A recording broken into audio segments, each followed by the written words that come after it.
ওম নমো ভগবতে বাসুদেবায়। জয় শ্রীকৃষ্ণ।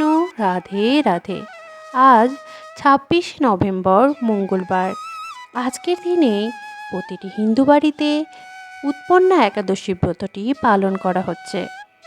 এই উৎপন্না একাদশী ব্রত মূলত ভগবান শ্রীকৃষ্ণের উদ্দেশ্যে সমর্পিত। আজকের দিনে বিভিন্ন বাড়িতে বিষ্ণুর সেবা ও আরাধনা করা হয়ে থাকে। এই উৎপন্না একাদশীর ব্রতটি আজকের দিনে পালন করে সবশেষে এই উৎপন্না একাদশীর ব্রতকথাটি পাঠ করা বা শ্রবণ করাই কর্তব্য।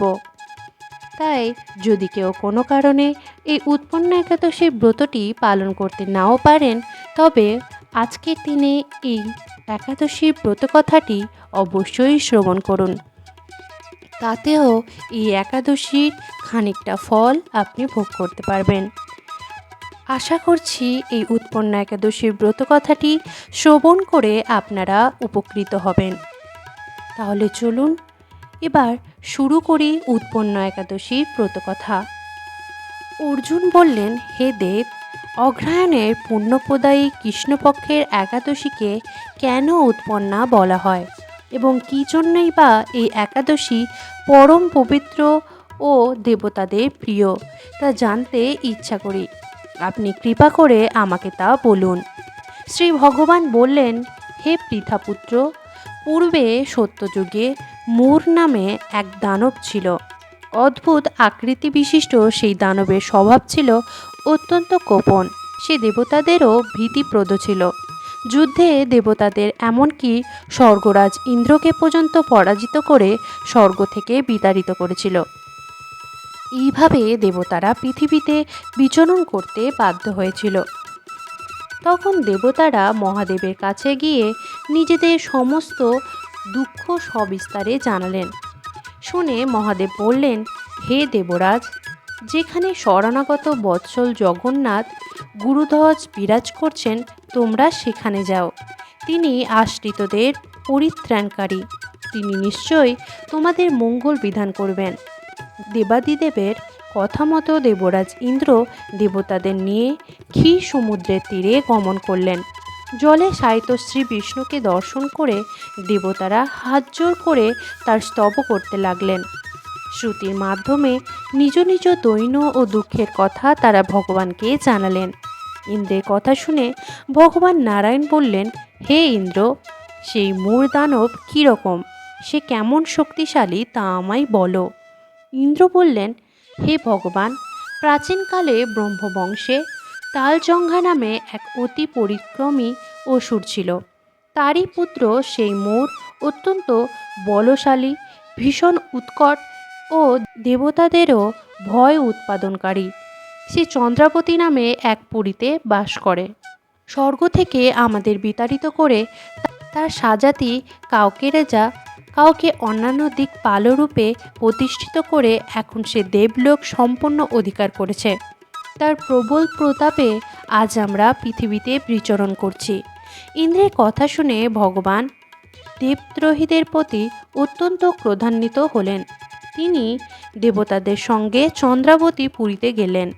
সেই দৈত্যরাজ শ্রীনারায়ণকে দর্শন করে পুনঃ পুনঃ গর্জন করতে লাগল। দেবতা ও অসুরদের মধ্যে তুমুল যুদ্ধ শুরু হয়ে গেল। তখন যুদ্ধক্ষেত্রে শ্রীনারায়ণকে একা দেখে সেই দানব তাকে দাঁড়াও দাঁড়াও বলতে লাগল। শ্রী ভগবানও ক্রোধে গর্জন করে বললেন, রে দুরাচার দানব, আমার বাহুবল দেখ।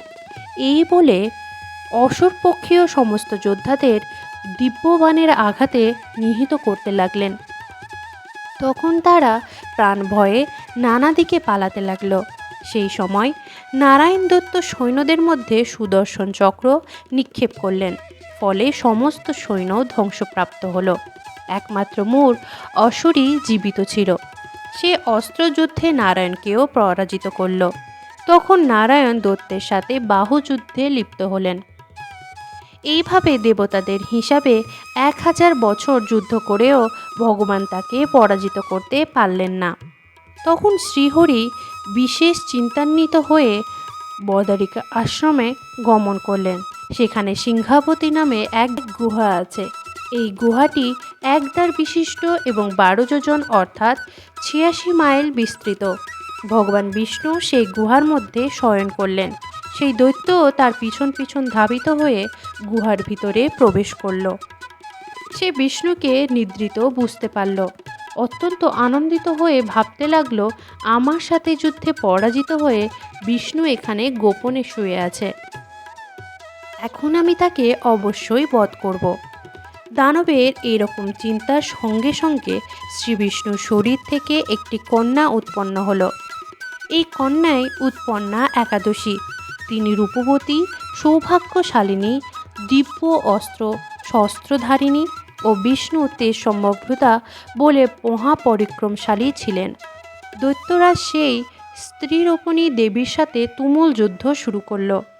কিছুকাল যুদ্ধের পর দেবীর দৈব্য তেজে অসুর ভস্মীভূত হয়ে গেল। তারপর বিষ্ণু জেগে উঠে সেই ভস্মীভূত দানবকে দেখে বিস্মিত হলেন। এক দিব্যকন্যাকে তার পাশে হাত জোড় করে দাঁড়িয়ে থাকতে দেখলেন। বিষ্ণু বললেন, হে মহাপরাক্রান্ত উগ্রমূর্তি, এই মূর্দানবকে কে বধ করল? যিনি একে হত্যা করেছে তিনি নিশ্চয়ই প্রশংসনীয় কর্ম করেছে। সেই কন্যা বললেন, হে প্রভু, আমি আপনার শরীর থেকে উৎপন্ন হয়েছি। আপনি যখন ঘুমিয়েছিলেন তখন এই দানব আপনাকে বধ করতে চেয়েছিল। তা দেখে আমি তাকে বধ করেছি। আপনাদের কৃপাতেই আমি তাকে বধ করতে পেরেছি।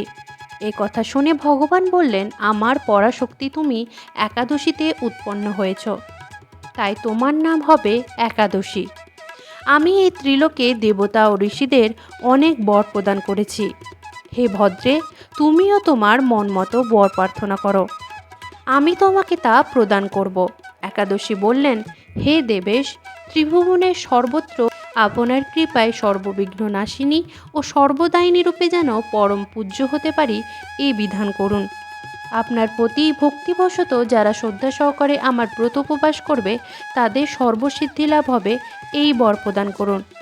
বিষ্ণু বললেন, হে কল্যাণী, তাই হোক।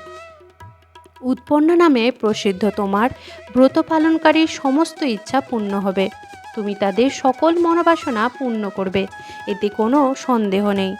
তোমাকে আমার শক্তি বলে মনে করি, তাই তোমার ব্রত পালনকারী সকলে আমারই পুজো করবে।